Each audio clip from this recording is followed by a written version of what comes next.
10 shenja që tregojnë se ju kanë bërë magji. Le ta pranojmë, shpesh gjëra të këqija ndodhin njerëzve të mirë pa ndonjë arsye logjike. Kur krejt nga hiçi sëmuremi apo gjërat siç themi rëndon na ecin ters, mendojmë se mos dikush na ka mallkuar. Si ta kuptojmë nëse kjo është e vërtetë? Le të listojmë disa shenja. Sëmundje e pashpjegueshme ose një shenjë në trup. Nëse kryesisht je njëri i shëndetshëm dhe krejt papritur fillon të ndihesh keq, apo shenjë në trup shenja që nuk të kujtohet se ku i ke bërë, mund të jesh pushtuar nga energjia e keqe. Mos harroni se kjo sëmundje është thjesht reagim nga diçka që po ndodh në trupin tuaj, mendjen apo shpirtin tënd. Nëse kësaj sëmundje nuk jep dot shpjegim as mjeku, do të thotë se një tjetër forcë po vepron kundër jush.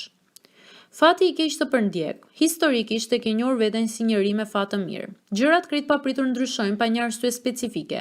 Ditë pas dite ty të duhet të përballesh me situata nga më të vështira dhe mendon se fati i keq të ka zgjedhur pikërisht ty. Nëse mendon se ke bërë mjaftueshëm dhe prapë të ka ecur, mund të besosh se dikush është përndjekur dhe të mallkon.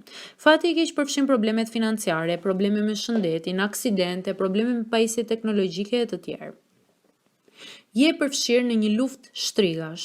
Jo çdo kush ka energji të mirë dhe na jep dritë. E vërteta është se kur në lojë futet xhelozia apo smira, energjia e keqe përpiqet të pushtojë për të dhënë nga negativiteti i saj.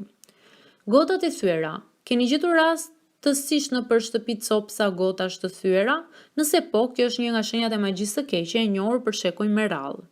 Pushtojeni nga mendimet negative. Nëse njihni veten për njëri pozitiv dhe shumë optimist dhe krejt papritur e rrësoheni nga ide të zeza, duhet të shqetësoheni. Keni parasysh që këto nuk janë mendimet tuaja, por të forcës së errët që po ju pushton. Lidhje që mbarojnë.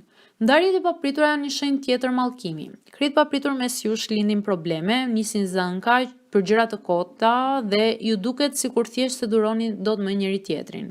Kjo mund të ndodhë në çdo lloj raporti, atë romantik, familjar apo platonik. Mallkimet kanë për qëllim të shkatrojnë një jetë dhe cila është mënyra më e mirë për ta bërë këtë përveç se duke i ndarë nga njerëzit që duan?